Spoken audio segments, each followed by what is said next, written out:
C'était un après-midi ordinaire de mercredi lorsque mon mari, Dan, a lâché une bombe inattendue.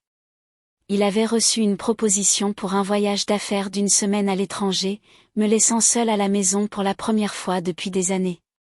Bien que je savais que cela faisait partie de son travail, l'idée d'être seule pendant si longtemps me rendait anxieuse. Dan a fait ses valises, m'a embrassée et est parti avec un sourire joyeux, promettant de m'appeler tous les soirs. La maison semblait soudain trop grande, trop silencieuse. Les 2 premiers jours se sont passés sans encombre. J'ai travaillé à domicile, regardé un peu la télé et fait de longues promenades dans le quartier. Mais au 3e jour, les choses ont changé. Ce soir-là, j'étais allongée sur le canapé avec une tasse de thé quand la sonnette a retenti. Je n'attendais personne, et j'ai ressenti une légère pointe de curiosité mêlée à une certaine inquiétude. J'ai ouvert la porte pour trouver Marc, le meilleur ami de Dan, debout avec un sourire chaleureux. J'étais dans le quartier et j'ai pensé passer voir comment tu allais, dit-il de manière décontractée, en levant une bouteille de vin. Je sais que Dan est parti et que ça doit être un peu solitaire. Marc et Dan étaient amis depuis la fac. Ils avaient cette amitié facile et confortable qui avait résisté à l'épreuve du temps. Nous sortions parfois ensemble, mais je n'avais jamais vraiment passé de temps seul avec Marc. Il était toujours avec Dan, donc nous n'avions jamais eu l'occasion de vraiment nous connaître en profondeur. Oh, merci, tu n'étais pas obligé de faire ça, ai-je dit en m'écartant pour le laisser entrer. Il haussa les épaules. Juste être un bon ami. Je n'y ai pas beaucoup réfléchi. Après tout, Marc était comme de la famille. Nous nous sommes assis, avons partagé un verre de vin et avons parlé des choses habituelles, le travail, des amis communs et comment Dan s'adaptait à son voyage. La conversation coulait facilement, et je me suis retrouvée à rire plus que je ne l'avais fait depuis des jours. Marc avait toujours été charmant, mais je me suis rendu compte que je n'avais jamais vraiment prêté attention à sa gentillesse et à son humour. Avant que je ne le réalise, 2 heures s'étaient écoulées, et nous étions encore plongés dans la conversation. Il y avait quelque chose de désarmant dans la façon dont Marc écoutait, son attention inébranlable. C'était rafraîchissant et inhabituel. Je n'avais pas ressenti ce genre de connexion depuis longtemps. Au fur et à mesure que la soirée avançait, Marc me regarda avec une intensité que je n'avais jamais vue auparavant. Ce n'était pas inapproprié, mais c'était différent. Il y eut un moment fugace où l'atmosphère entre nous changea. Aucun de nous ne le mentionna à voix haute, mais je pouvais le ressentir. Je l'ai balayé, convaincu que ce n'était que mon imagination qui me jouait des tours. Après tout, il était le meilleur ami de Dan, et j'étais la femme de Dan. Il n'y avait aucune chance que Marc franchisse cette ligne, n'est-ce pas? J'ai rapidement changé de sujet, et sentant que la soirée avait assez duré, j'ai dit à Marc que je devais aller me coucher. Il sourit, me remercia pour la compagnie et partit sans hésitation. Alors que je fermais la porte, je ne pouvais pas me débarrasser de cette étrange sensation qui flottait dans l'air. Cela n'aurait pas dû se passer comme ça. Le lendemain matin, je me suis réveillée en me sentant un peu mal à l'aise. La soirée avec Marc me trottait dans la tête plus que je ne l'aurais voulu. Je me suis dit que ce n'était rien, juste le résultat d'avoir de la compagnie alors que je me sentais inhabituellement vulnérable avec l'absence de Dan. Pourtant, il y avait cette petite voix dans ma tête qui rejouait le changement subtil dans l'air entre nous. Je me suis plongée dans mon travail, essayant de chasser ces pensées, mais elles revenaient à des moments inattendus, en préparant du café, en jetant un coup d'œil au canapé où nous avions parlé la veille. Ce qui me dérangeait le plus, c'était le fait que je pensais à Marc tout court. C'était quelqu'un que je connaissais depuis des années, quelqu'un qui avait toujours été en arrière-plan de ma vie, juste un visage amical. Pourquoi est-ce que je le remarquais soudainement d'une manière différente? L'après-midi venu, je ne pouvais plus résister à l'envie de parler à quelqu'un. J'ai appelé mon amie Lily, la seule personne qui écouterait sans jugement. Alors, Marc est passé hier soir, ai-je commencé, en essayant de paraître détachée. Marc, l'ami de Dan? Pourquoi, demanda-t-elle, son ton immédiatement curieux. Juste pour prendre de mes nouvelles, je suppose. Nous avons bu quelques verres de vin et parlé. C'était sympa, mais... J'hésitais. Mais quoi, insista-t-elle. Je soupirai. Je ne sais pas. Il y a eu un moment que je ne peux pas expliquer. Ce n'était rien, mais c'était comme si c'était quelque chose. Lily resta silencieuse un instant. Eh bien, délicat. C'est le meilleur ami de Dan. Peut-être que c'était juste l'effet du vin. Peut-être, ai-je répondu, même si, au fond de moi, je n'étais pas convaincue. J'ai passé le reste de la journée à essayer de me concentrer sur autre chose que cette conversation, mais Marc semblait occuper chaque recoin de mon esprit. C'était absurde. Il n'était qu'un bon ami, et j'exagérais parce que je me sentais seule. Ce soir-là, alors que je m'asseyais pour dîner seule, mon téléphone vibra. C'était un message de Marc: j'ai passé une super soirée hier. J'espère que je ne me suis pas imposée. J'ai fixé le message, incertaine de comment répondre. J'ai tapé plusieurs réponses différentes avant de m'arrêter sur un simple: pas du tout, c'était agréable d'avoir de la compagnie. Quelques minutes plus tard, sa réponse arriva, content de l'entendre. Je pensais repasser demain si tu es libre. Aucune pression, bien sûr. J'ai hésité. Une partie de moi voulait dire non, pour éviter que cette situation ne prenne une tournure que je ne pouvais pas contrôler. Mais l'autre partie, celle qui se sentait seule et ennuyée depuis des jours, était tentée. Ce n'était pas comme si quelque chose allait se passer, me suis-je dit. C'était juste une autre visite d'un ami. D'accord, demain, ça marche, ai-je répondu avant de pouvoir trop y réfléchir. Le lendemain passa dans un tourbillon d'énergie nerveuse. Je ne pouvais pas m'empêcher de penser à ce que je faisais. Est-ce que je me préparais à quelque chose que je ne pourrais pas contrôler, ou est-ce que tout cela se passait uniquement dans ma tête? Ce soir-là, Marc est de nouveau arrivé, cette fois avec des plats à emporter. Nous nous sommes assis à la table de la cuisine, mangeant et parlant comme la veille. Mais cette fois, l'énergie entre nous était encore plus chargée. Chaque rire, chaque regard semblait plus lourd, comme si nous contournions tous les deux quelque chose d'inavoué. À un moment donné, je l'ai surpris en train de me regarder un peu plus longtemps que d'habitude. J'ai senti mon cœur s'emballer. J'ai rapidement détourné le regard, ressentant un poids de culpabilité. C'est ridicule, me suis-je dit. Il est l'ami de Dan, rien ne va se passer. Mais plus j'essayais de repousser cette pensée, plus je me sentais attirée par l'idée de laisser quelque chose se produire. Et cela m'effrayait. La veille était encore présente. Nous avons évité le sujet avec des banalités et une conversation décontractée, mais la tension était indéniable. Et puis, sans réfléchir, je me suis surprise à dire quelque chose que je n'avais pas prévu. Marc, est-ce que tu te demandes parfois ce qui se passerait si nous n'étions pas liés à d'autres personnes? Il m'a regardé, surpris, mais pas choqué.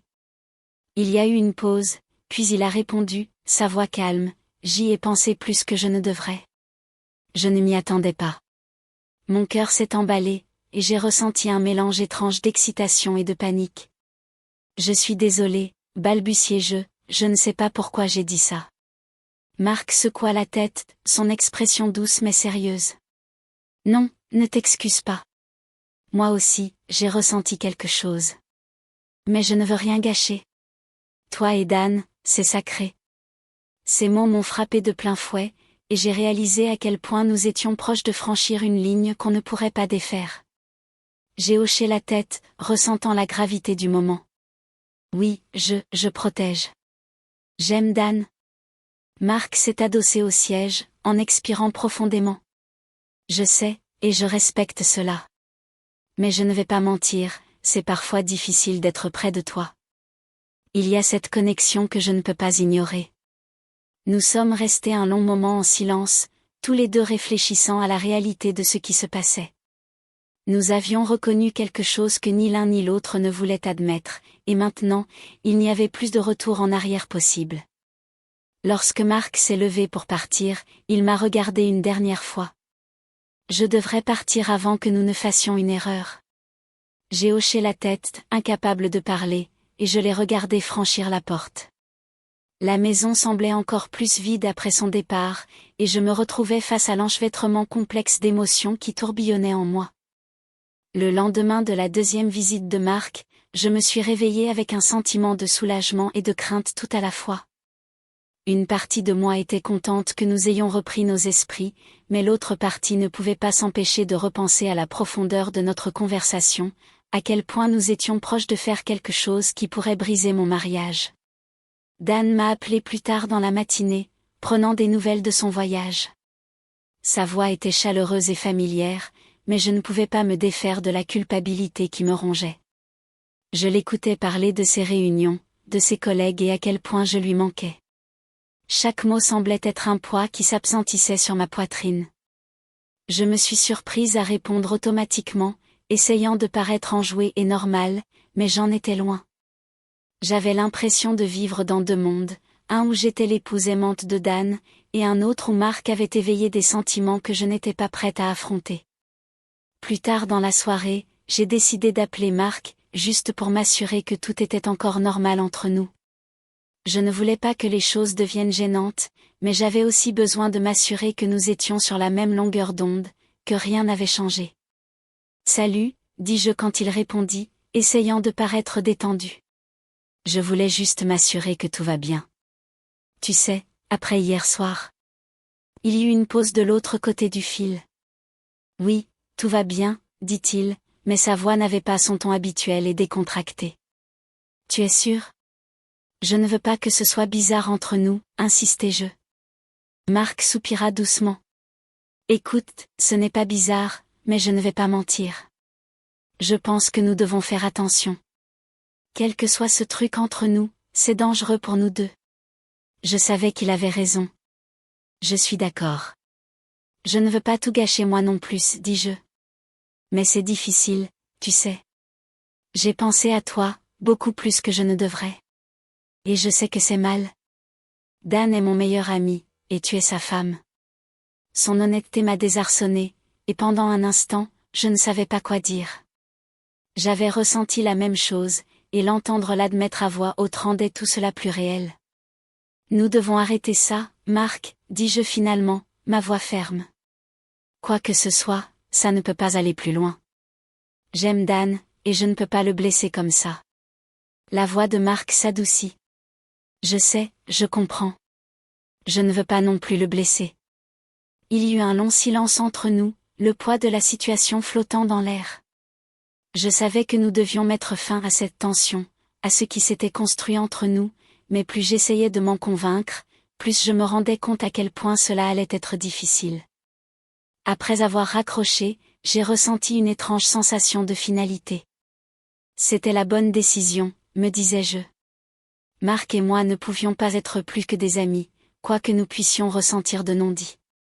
Mais malgré cela, je ne pouvais m'empêcher de ressentir une perte. Quelque chose avait changé entre nous, et il n'y avait plus de retour en arrière possible.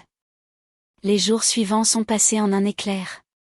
Je me suis plongée dans mon travail, cherchant à m'occuper pour ne pas penser à Mark ou à ce tourbillon d'émotions qui me traversait.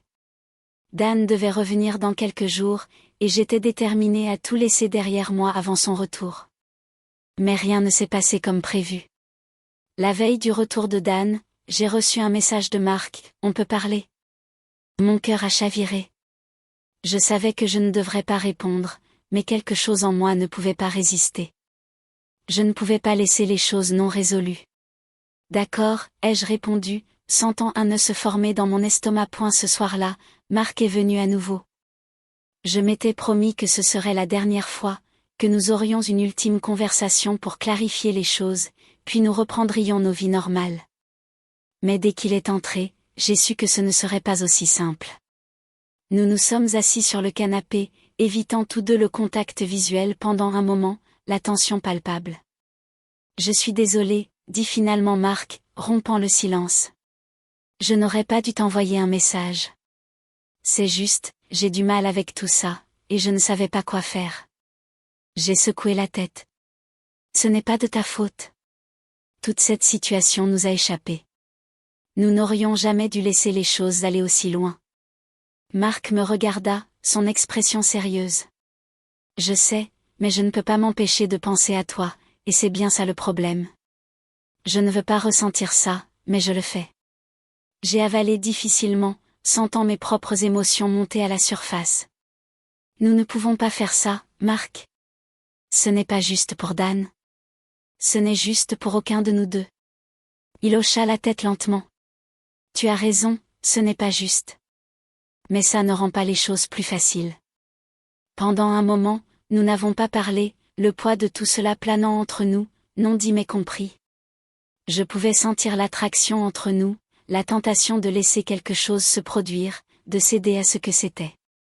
Mais je savais que si nous franchissions cette ligne, il n'y aurait pas de retour en arrière. Je ne peux pas, murmurai-je, plus pour moi-même que pour lui. Je ne peux pas faire ça. Marc se leva, passant une main dans ses cheveux. Je sais. Je devrais partir. Mais aucun de nous ne bougea. Nous étions figés sur place, au bord d'un précipice dans lequel nous ne voulions pas tomber. Finalement, Marc se tourna pour partir, mais avant d'atteindre la porte, il s'arrêta et me regarda une dernière fois. Pour ce que ça vaut, je tiens à toi. Mais je ne serai pas celui qui détruira ton mariage. Et avec cela, il était parti. Lorsque la porte s'est refermée derrière lui, j'ai ressenti un étrange mélange de soulagement et de tristesse. J'avais pris la bonne décision, mais cela ne ressemblait pas à une victoire. C'était comme si j'avais perdu quelque chose d'important, quelque chose dont je n'avais même pas réalisé que je le voulais. Le lendemain, Dan est rentré. Son étreinte chaleureuse était familière, réconfortante, mais je ressentais une distance en moi que je ne pouvais pas expliquer. J'ai souri, ri à ces histoires et retrouvé le rythme de notre vie ensemble, mais quelque chose avait changé. Marc et moi ne nous sommes plus parlé après cette nuit-là. Nous nous sommes évités, convenant silencieusement de laisser ce qui avait presque eu lieu s'effacer dans l'oubli. C'était plus facile ainsi, plus sûr. Au fil du temps, la tension s'est dissoute dans les souvenirs, mais elle a laissé une trace, une marque que ni l'un ni l'autre n'admettrait jamais. Un rappel que même les frontières les plus solides peuvent se plier sous le poids des sentiments inexprimés. Et bien que je n'ai jamais franchi cette ligne, je savais que j'étais passé dangereusement près. Merci d'avoir regardé cette vidéo. Assurez-vous de vous abonner à cette chaîne pour plus de vidéos.